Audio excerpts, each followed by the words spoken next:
Welcome to Finding Danny Lightfoot, the podcast where we explore the mystery of Joe Torres, who played Danny Lightfoot on Nickelodeon's Hey Dude. I'm your host, Luke Pickard, with my longtime friend, John Kimball.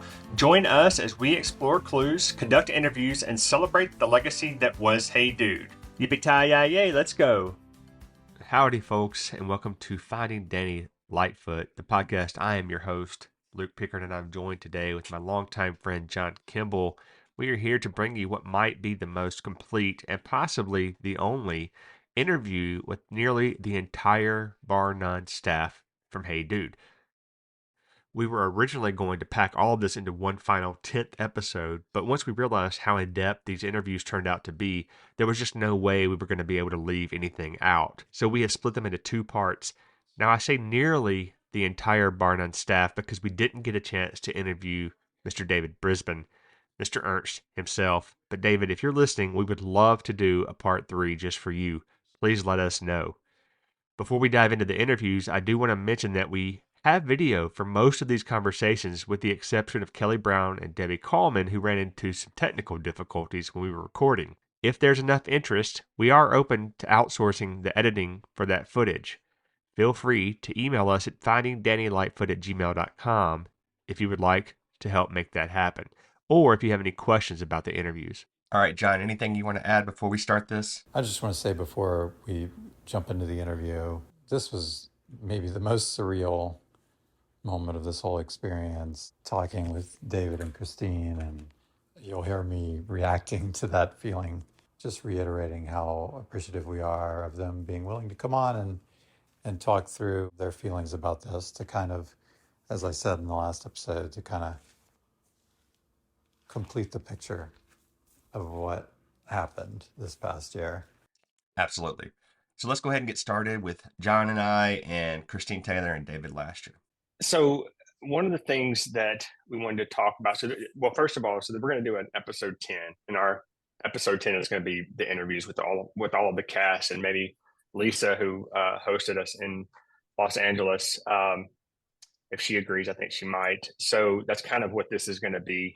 And I think this might be the final episode. I don't think we're really going to continue on with anything else. People have talked to us about doing other, like, mysterious actors or people that have disappeared. And I don't know. It's like, it's kind of, I understand when actors say they're waiting on the right role a lot more now, because I feel like I could see that position. Like, I don't mind doing another podcast, but my heart has to be in it. Right.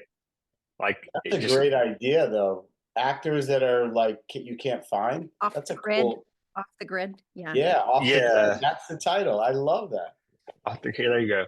But I mean, this was, like you said, your passion, and you solved it. Like, how do you top that? Right. Right. Unless somebody's throwing a lot of money at us, I don't feel like John and I would really like spend this kind of time and effort on it. It's just different. So when you guys heard that he had been located, do you guys remember your initial reaction when you found out that Joe had been found? I mean, Allie Tigel, Josh's sister, sent me a text, and I was coming in from something, and sent a text saying, "Call me immediately." And when you get those texts from people, David, I joke, you sent that to me when you had the idea for our podcast. You were like, "Call me right away." I was like, somebody must have died. Like, something bad happened when they're like, "Called me right away." And I said, "Give me a minute. Is everybody okay?" And she said, "Yes, just when you have a second." And when I called her, she said, first of all, I didn't even know about your podcast. I didn't even know about you guys. And she gave me a little bit of the background and said, they found Joe. And then I went to see Joe, and it's him. And she sent me the picture while we were on the phone. And I was like, it is him. Like, I knew it immediately, because we've all joked about the photos circulating online about the car salesman in New Jersey who you look and you're like, could that be? Maybe. Who knows? We knew him when he was 17. Who knows what, 50-year-old Joe looks like. And so when I saw the photo, I was like, that's Joe. And so like my heart started pounding. What about you, Dave? Oh. I didn't hear your story. No, Allie texted me the same time. I'll tell you my story, but how did you guys know where he was? Internet rumors combined with a couple of people online that posted, yeah, I know him, and just reaching out to those people and kind of working their way through them. And yeah, Luke made a lot of phone calls, some dead ends, but eventually led us in the right direction. And like, how crazy that all of this searching and all of this time, he's just been in Tucson where he was. Yeah. We left him the whole time. I knew that he was alive and well. Yeah. I never thought that, anything bad happened to him.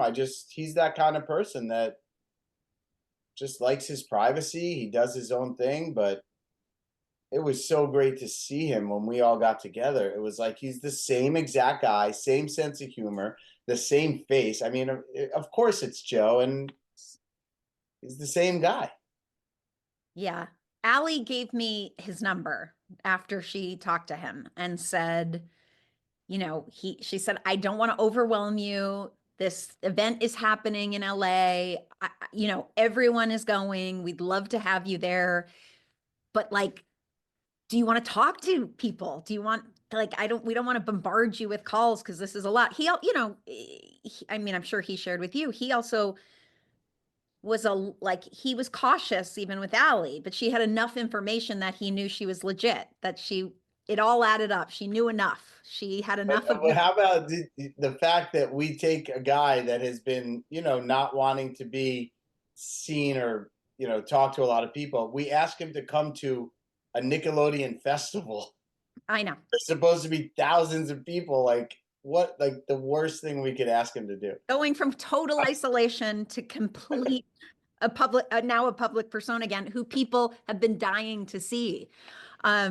And when I talked to him, I had a great conversation with him before we saw him. Like I talked to him on the phone that one time from home.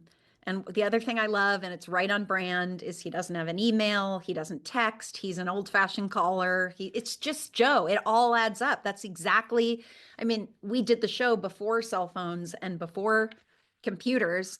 Of course, he would not have a computer or a smartphone, right? No, he has a flip phone, Flip phone. guys.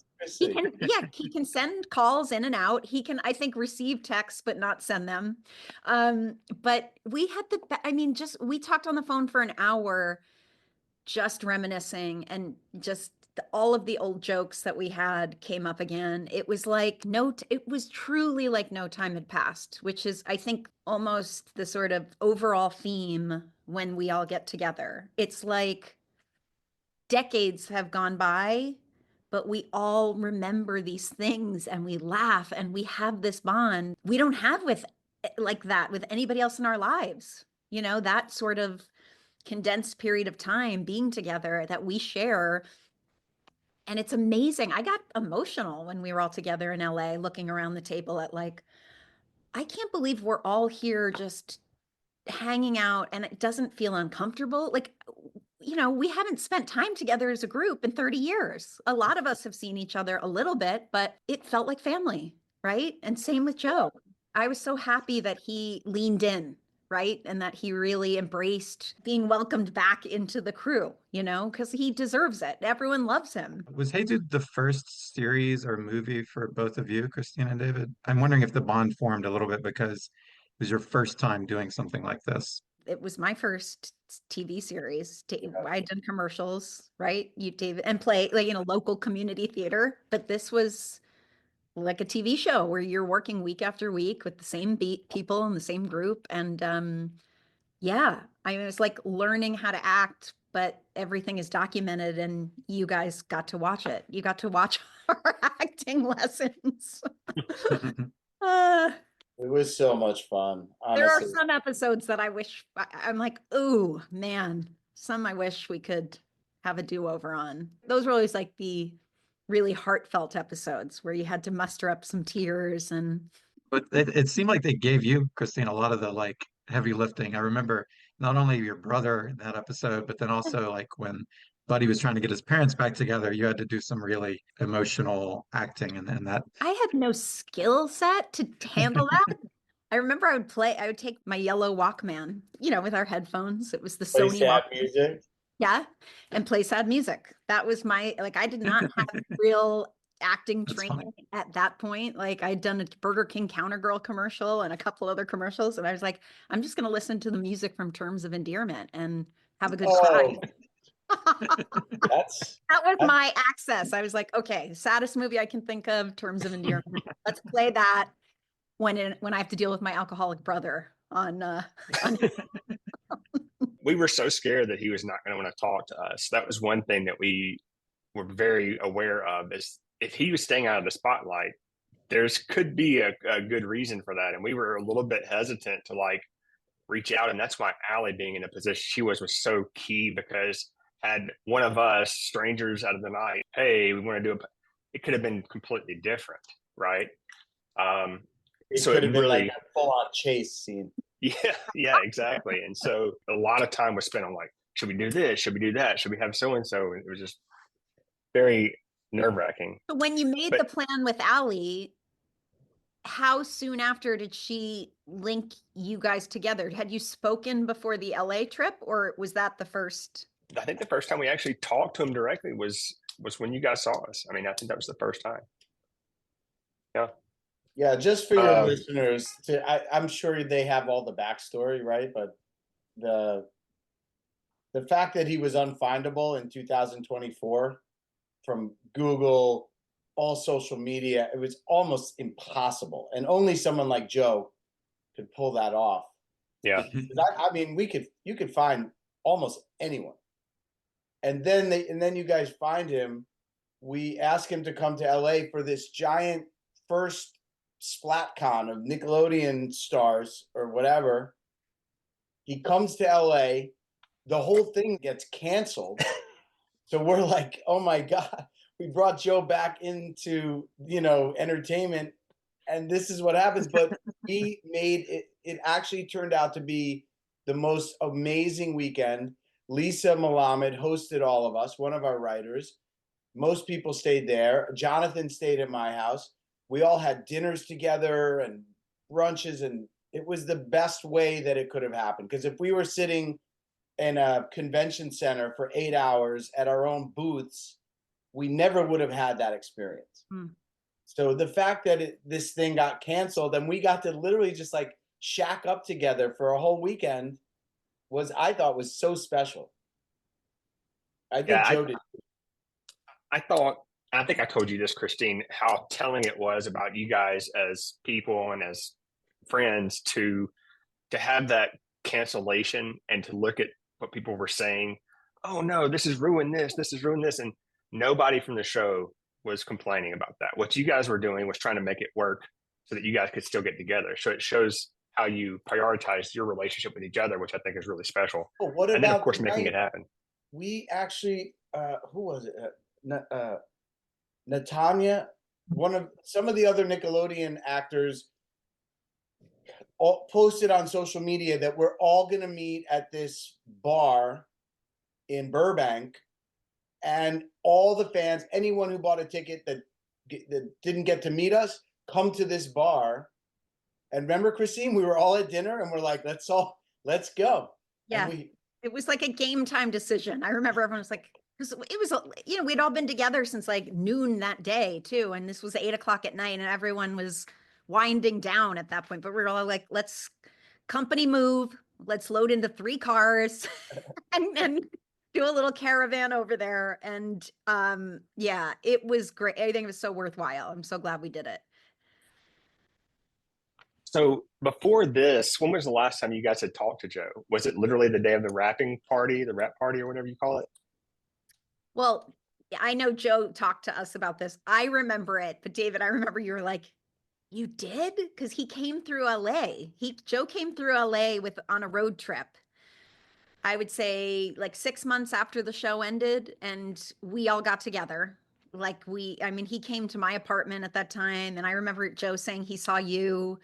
And I don't know if we all did something together, but there was that trip. And then I went back to Tucson later that year to go to one of the Duke basketball games, and Joe met up with me we went to the set and we had lunch, And the set, by the way, that was only like maybe less than a year out after the show had ended, and the set was already starting to look Oh wow. sad, which I haven't been back there, but I've seen the photos of what it looks like now. But yeah, so what we always say is, like, had we had cell phones at that time, that would have been the moment where we would have exchanged a cell phone number or an email address. But this was still like 1991, 92. Like, we were not all carrying laptops around, and we didn't have cell phones. So he had my home number. I had his home number. Like, I moved apartments, I don't know how many times over the years. Like, if you don't tell everybody your updated contacts, you lose touch. And so I think it's just that, that period of time going from like the teens to the early 20s, when you start getting new friends and work. And, David, I know you and I both started working pretty soon after we got to LA, that we just got busy. And like, then a decade goes by and you're like, wait, I haven't heard from Joe. We got to get his number. And you look a little, but yeah, so it was very soon after the show ended, I would say like a year after or so. Joe actually mentioned going back to the set about a year after the show ended, so that must have been that time. Yep. David, when's the last time you saw him before? Well, Christine is bringing back my memory of Joe coming to LA, and that was probably the last time, like shortly after we wrapped. So I mean, yeah, it was decades since we've seen him. And when I tell you, the second I saw him, it was like we were back in 1990. It was like he is the same guy, whip smart, unreal sense of humor. He's has the driest humor, like deadpan, where you're like, is he joking or not? Yeah. Exactly. But yeah. we were laughing because Joe taught us all these weird, quirky things back in the day when we were high schoolers. Like, he loved the song Colors. He loved A Clockwork Orange. The and we all opening memorized first page of A Clockwork Orange. Christine and I both have it memorized. And I was like, how do I know this? Yeah. And we all just started reciting it that weekend, that and singing Color. Like, there's just things that you're like, oh my God, that's because of Joe. That's because of Joe. Funny. Yeah. But it all came back, like, truly, like, it's crazy. Not a beat was missed. Jonathan also told us that Joe came to New York and hung out with him for like a week, and they just went to concerts and museums and stuff, which I had not known about until he told me, which is pretty similar to the Los Angeles thing. What was your first thing that you wanted to say to Joe? Where have you been? Yeah, exactly. Why, But I knew that. I knew that's his personality. Yeah, I mean, we talked about it on our podcast a lot because we would get a lot of questions about, at the very beginning, because we had a lot of the cast on, and everyone was like, well, you got to find Joe, and you've got to. And I remember us both kind of saying, like, yeah, we do selfishly. We want to find Joe, but does Joe really want to be found? Because, he was not, like, the way he got cast in the show was not the way we got cast, because we were all young actors who were at the time auditioning for everything. Like, we wanted to act. We were out there. Joe, it was a local casting.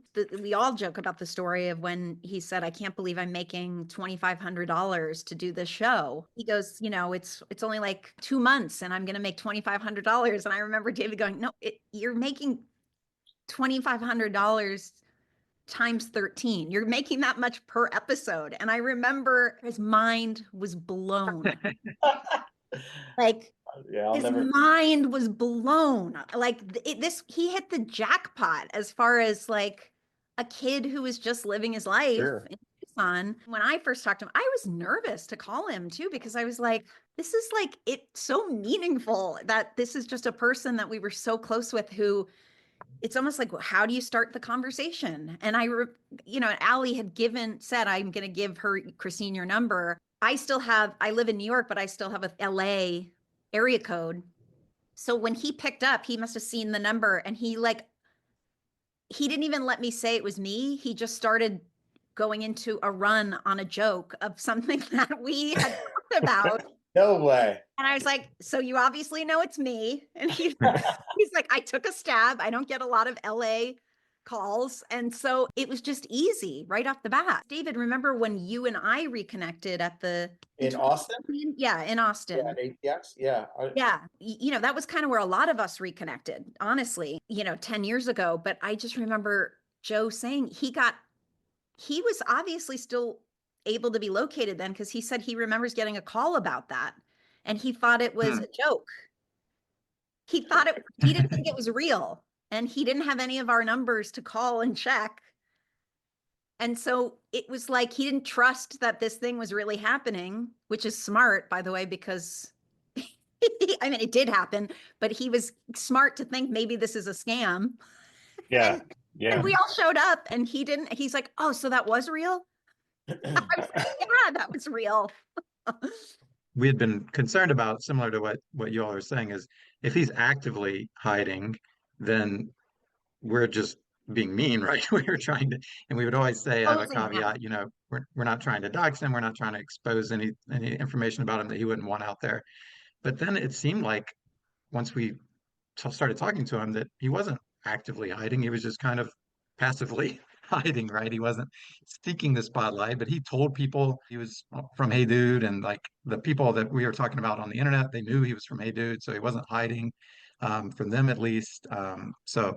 And yeah, even that you're saying that call he got, it wasn't that he was hiding from it. He just figured it wasn't real and didn't want to buy into by it. the way, like us, when we were doing the show, we didn't realize the impact it was having because we were sort of in this bubble. And it really wasn't until we got out and a few years went by and we were in LA that we started, these like fans started kind of coming out of the woodwork. So I can imagine for Joe, and we were people who were acting in other things, who we'd meet people, but I would imagine for Joe staying in Tucson, like in that bubble, where where it's not sort of show business related or a show that kids were, that he was sort of like, did anybody even watch that show that I did when I was a kid? Like, Right. people remember it because it's such a distant memory, but yeah, for us, it was, meeting fans like you, like as you guys got older and you were like, I grew up watching you guys. And that's how we started to know, really. Yeah, you told on your podcast that great story about meeting Paris Hilton. All right. And Paris Hilton was like, are you Melody from A Dude? Right. Crazy. Because I was like, what? Paris Hilton watches our show? Insane. And Ron Gronkowski apparently is a fan, which I didn't know. That was pretty crazy. I know. Did you see that, Christine? He wore. Yes. Hey, yeah. And you showed me that photo. Yeah, funny. You forget, like someone like Rob Gronkowski was probably the perfect, like how many people that we admire watched Hey Dude at the time. Like, it's pretty cool. Yeah.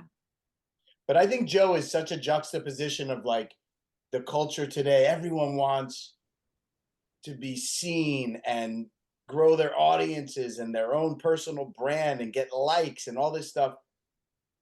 And Joe is just the complete opposite. And I think it's so cool and I admire him for it. I wish I could speak to him more. And we can do this again and have other reunions. But yeah, he's hard to reach. It's not like I can look him up on Instagram or see what he's doing, where I can do that with a lot of people. Yeah. It does take, it's a phone call. Like it is that thing where you have to set aside that time, whether it's once a week or once a month, where you're like, okay, I'm going to put that on my calendar and I'm going to call Joe. Right. Mm-hmm. Because with all of us, we feel like we're a text away or a like away or any of those things because we feel connected, even though we're not seeing each other or talking to each other. Mm-hmm. But I do think with Joe, just the simple, he was always he loved to read. He loved movies. And that's what he stayed loving doing. Like he just kept doing the things he loved doing.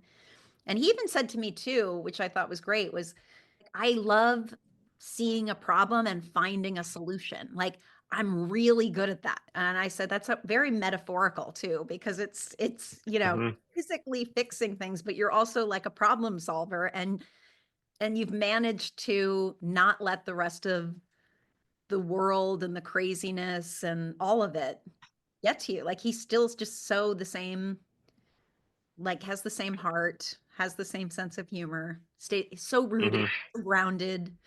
And man, just funny.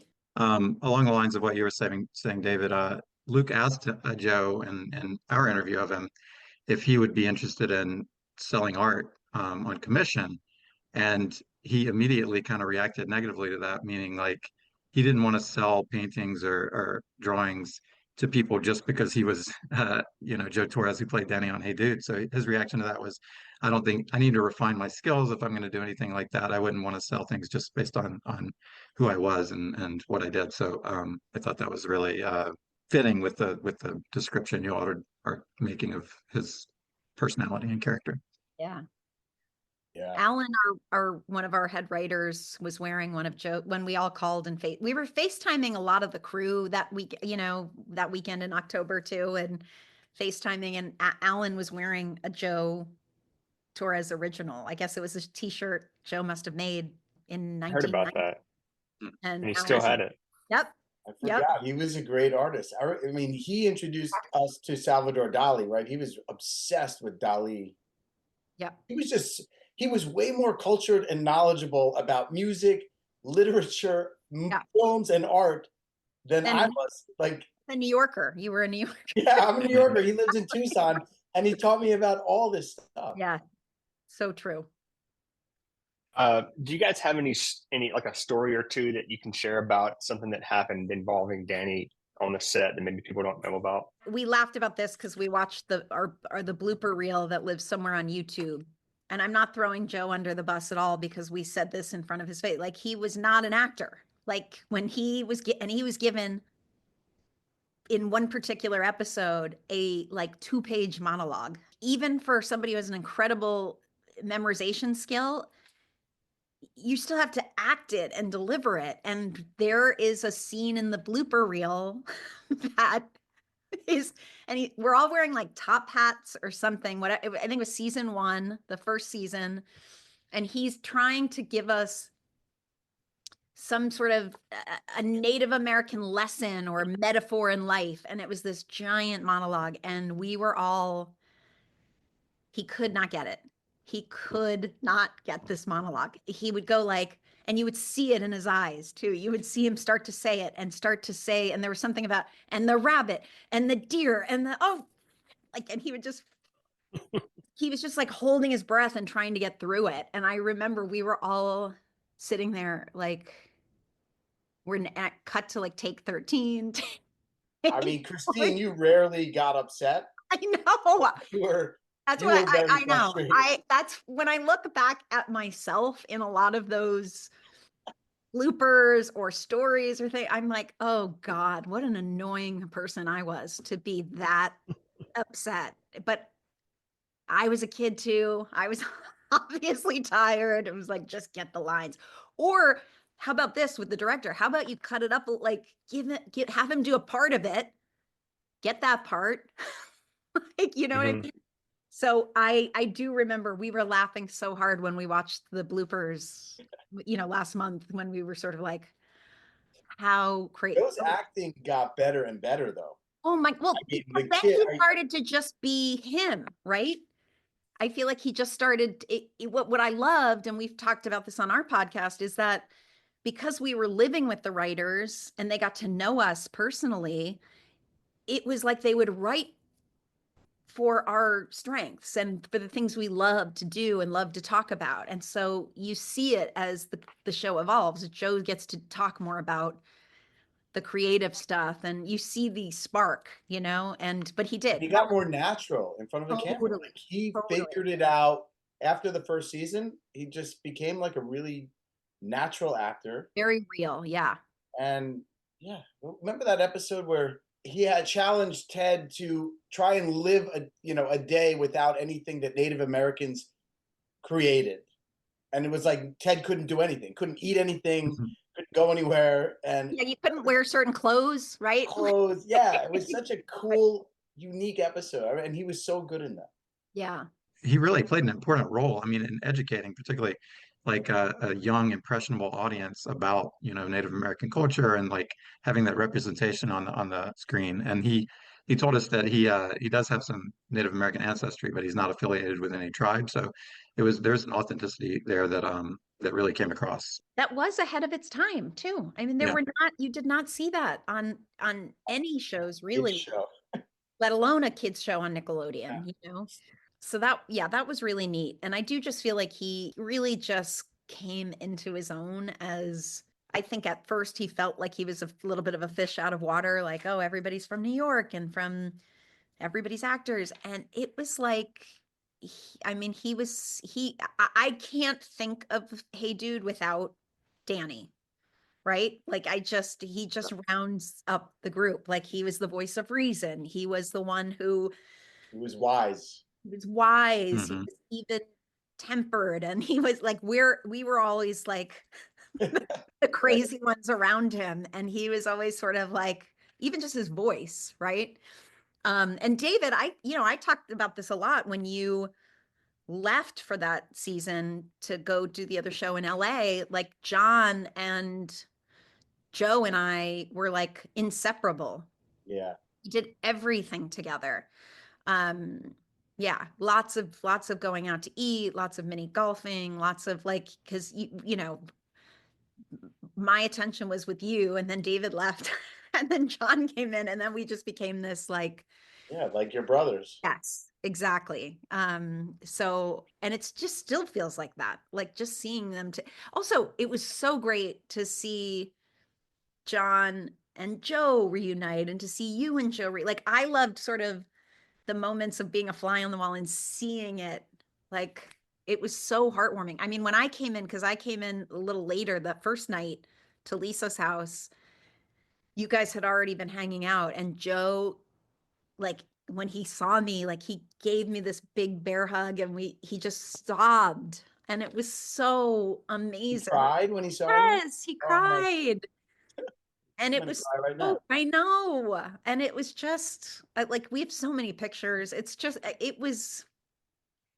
it's really when you're and David, I've talked about this with you a lot too. Like us doing the podcast together, we knew we would have fun. Like I knew it would be fun, and we were going to be going outside of the walls of Hey Dude, but as far as being able to go back together, you and I, and remember it together and really hold it, it's such a, I mean, it was the formative years of our lives. And I feel like we really just, it's just so much more meaningful than I ever thought it could be, really. Like Yeah, just I agree. reconnecting with everyone. Yeah, it was. It just doesn't feel like a cast reunion or a show reunion. It's like this is a family reunion, and it feels like Mhm. we want to keep doing it more for sure. I was just thinking about that comfort and the power of reminiscing. And I recently went back to Mississippi, where Luke and I are originally from, for the first time in like 7 years.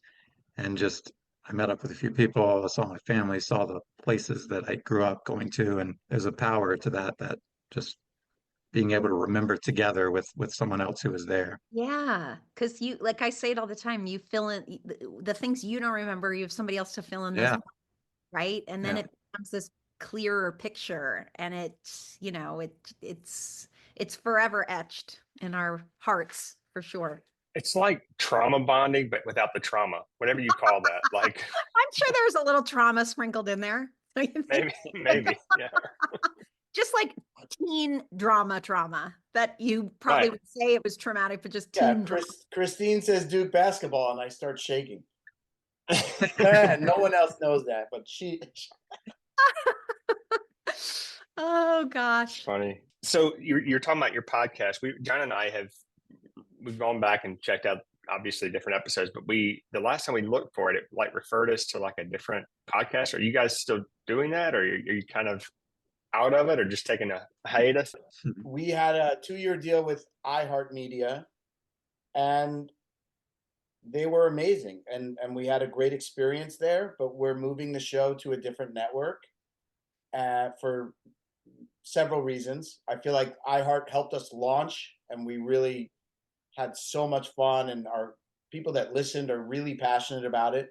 But it took some time to get a deal done with iHeart where they allowed us to take our name, our video, all of our audio, all of our catalog, as well as our social media accounts.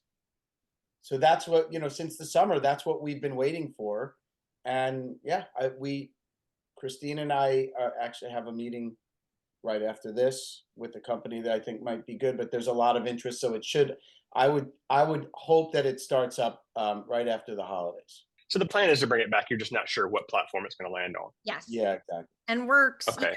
we wouldn't have done it without iHeart. So we're so grateful. And it was amazing of them to give us the name, which they helped create. We loved them. They loved us. It wasn't the best fit for us. So we're gonna, but we do want to, we're going to keep going. I know and that's a crazy thing. We do keep hearing that it's like our image, but it's a different 90s. Yeah, what is it? Like a Melrose Place, right? When you click on Hey Dude, the 90s Club. I know. I think that's probably going to be removed soon, since that's now, hopefully it'll just be a Melrose Place thing instead of teasing everybody. I've seen some stuff on YouTube about you talking about trying to pitch a Hey Dude reunion with Graham. Is that still a reboot in the ether? A reboot? Yeah. Well, yeah, we had a really well thought out, not reboot, but like a reimagining. Reimagined Hey Dude. And yeah, we met the top people at Paramount, but unfortunately Paramount is going through what a lot of studios are going through, and they cannot buy a new show until their merger happens. Skydance, I think, is acquiring Paramount, and it won't go through till next year. But yeah, Christine and I and Graham and Lisa Malamed had a great pitch meeting with the head of development, Shauna, there, reports to Brian Robbins, and but they want to revisit it once the merger goes through. So yeah, we'll keep trying. Well, if I hit the Powerball, I'll let you guys know, and I'll sponsor and help the show come. The financing, about. We'll take it. You got some lucky numbers for me? I'll write them down. You talking about episode redo, Christine. What episode would you redo if you could redo one or two? I mean, honestly, I really want to go back and look at some more of them, but like the Melody's brother one is one that there's some cringe all over that episode. Not the writing, not the other actors, myself. You look at it, I was like, oh my God. The lack of any real acting training, I think, is exposed in that episode. I was exposed. As a kid watching, I did not pick up on that. I was very moved by your performance. Thank you. Thank you. No, it's really funny. There was an episode, oh gosh, I'm trying to think who the actor was. My daughter did who just graduated from drama school, does a lot of like theater and play readings around New York and stuff. And she did a reading last year with someone where she said, this so-and-so said he was on Hey Dude with you. And of course, this is terrible. I should have looked this up, but, and I said, I'm never going to remember it by name, but like give, like the episode, and I looked it up, and it was, lo and behold, it was somebody who grew up in Arizona and did an episode. And I forget, it was like some guy who comes to the ranch that maybe Brad and Melody are competing for. I don't know. It was like, did a little guest thing. And now he was a little older than us too. So I think he's like mid-50s, and he's a prestigious theater actor, Shakespearean actor. But yeah, I do want to go back. I feel like did you guys meet the Yay Dude girls who came to Lisa? We did. Yeah. So they've kind of, inspired us to like the love similar to you guys that they've given us episode to episode. They're like, we hope you don't think we're making fun of you at all. We just are so obsessed. I was like, no, please make fun of us for some of the things. fun of us. It's okay. They dissect Hey Dude episodes like it's a Stanley Kubrick film. Exactly. From the wardrobe to the set dressing to everything. So, but they've inspired me to want to go back and look at some of these episodes through their lens now, because I never saw it that way. But I love it. I love the fans. Do you guys, when you rewatch these episodes, are you just like sitting here with your hand over your head the whole time? Like, oh, because like when I hear myself in my recordings, I'm like, I don't want to hear my voice. Is that how it is with you guys, or is it different? I haven't rewatched these episodes in years, but I did a podcast with Stacey Keenan and Christine Lakin.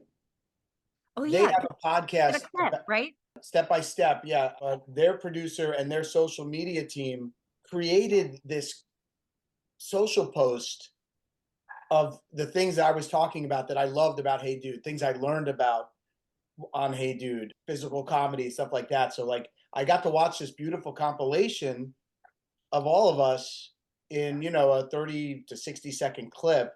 And it just made me so happy and actually so proud of the work. Like I haven't watched the actual episodes, but to watch like certain social clips of what we did makes me just like warms my heart so much. Also, David can't speak to the wardrobe the way Kelly and I can speak to the wardrobe, because you guys had it really easy. You got to just wear jeans and shirts, pretty normal shirts, maybe every now and again a bright color shirt, but the stuff that Kelly and I were put in is a lot of putting my head down. Like, that is crazy.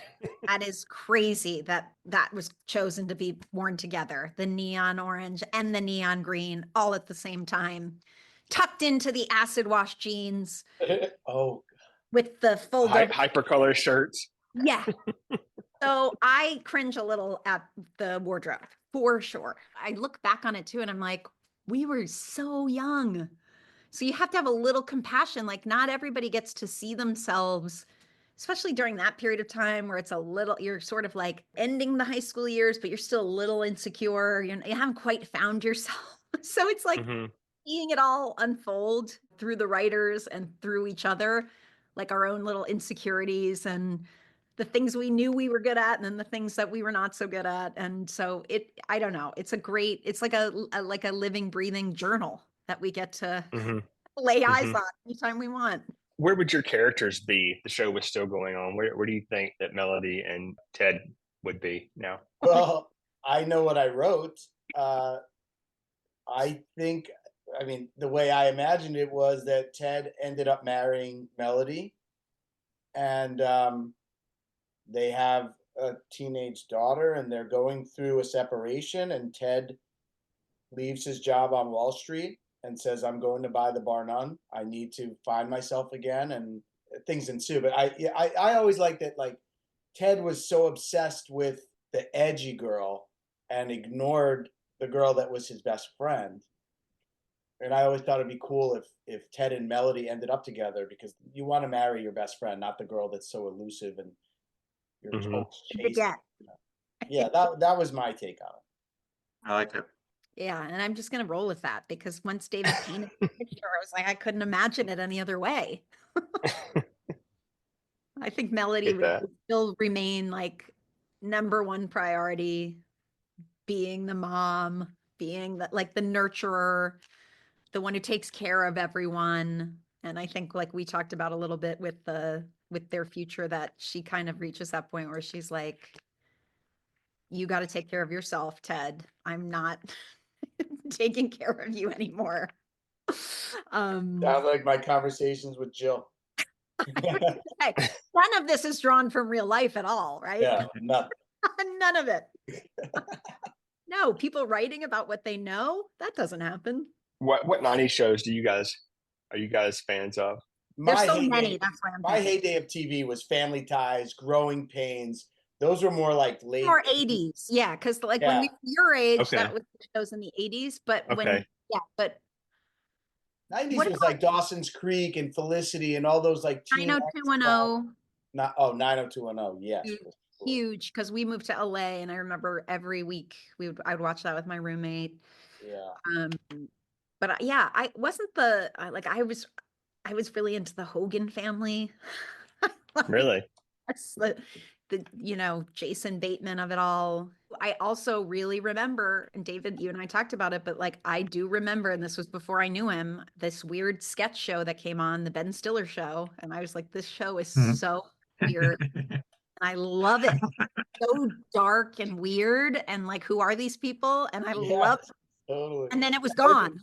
They did 13 episodes and then it got canceled. So it was like, but it's just funny when you look back on those moments of like these actors or people that we really like, I don't know, that we loved and then ended up working with or marrying or like But after Ben was In Living Color, I remember I was obsessed with In Living Color.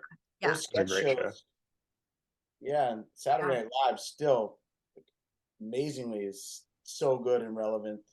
Were you a big Friends and Seinfeld fan? David, did you watch regularly? Yeah. Every week. Thursday night, right? That was the. Yep. Oh, and Sopranos. I gotta say, that was another, like, I don't think I missed a Sunday night Sopranos. Sorry. Oh, really? Shame. I still haven't watched it. It's on my list though.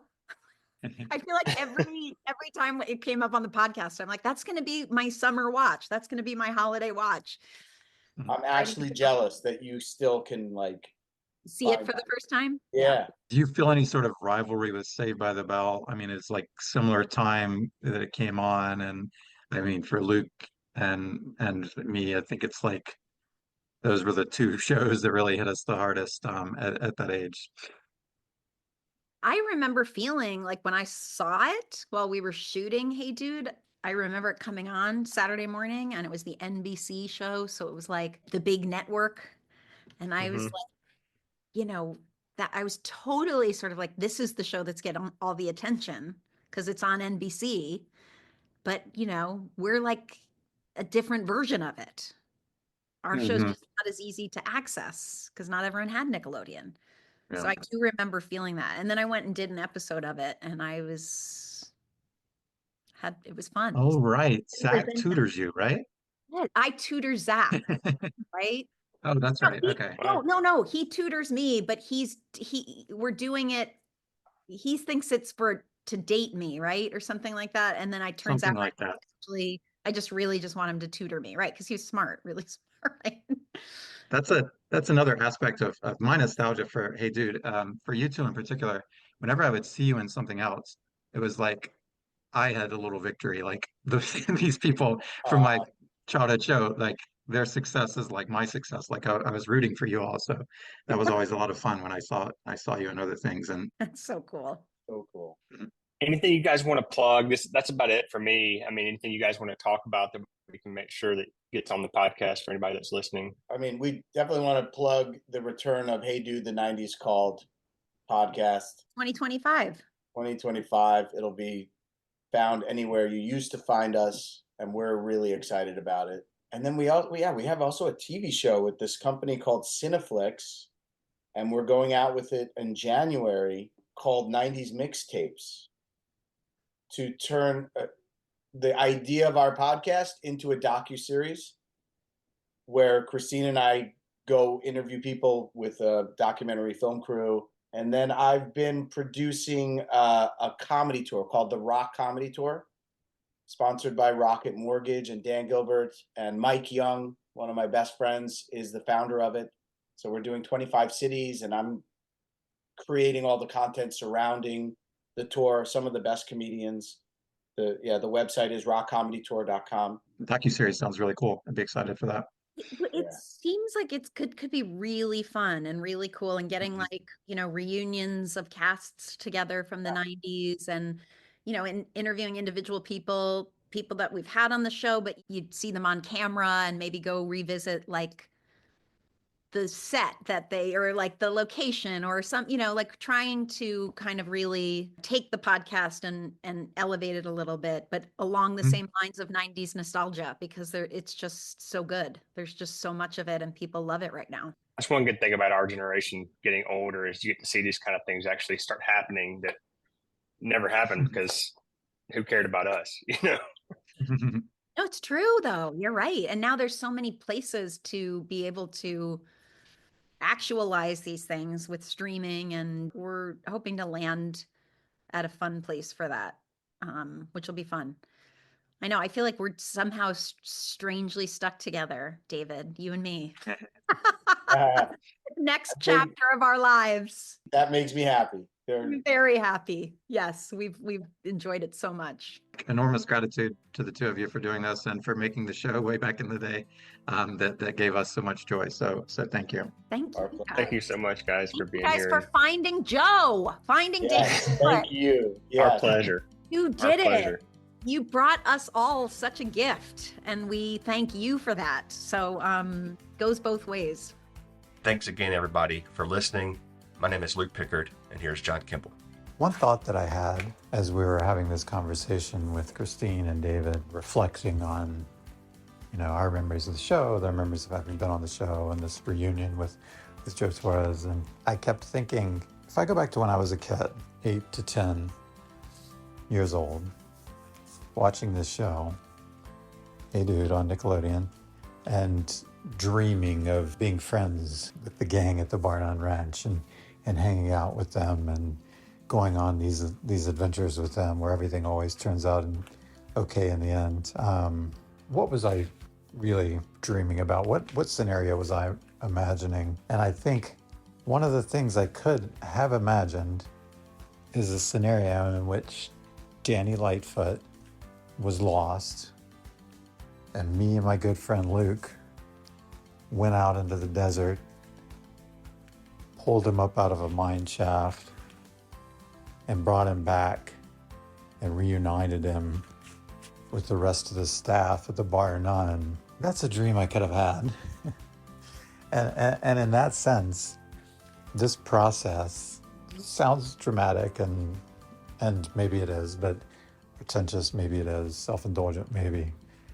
But this is kind of like living out my childhood dreams, right? I mean, my good friend Luke and I found Joe Torres, who played Danny, and brought him back to reunite with his friends that he made all those years ago filming the show. And then we got to kind of be a little bit of a part of the celebration, a footnote in the history of Hey Dude. One more thing before we sign off. For the last time, John and I have talked recently about doing another podcast called You Can Go Home Again. And while we're still working out the details, we wanted to make sure that you guys were aware of that and can look forward to maybe seeing us again at some point in the future. More information on that will follow. And until then, thank you for joining us on this adventure of finding Danny Lightfoot.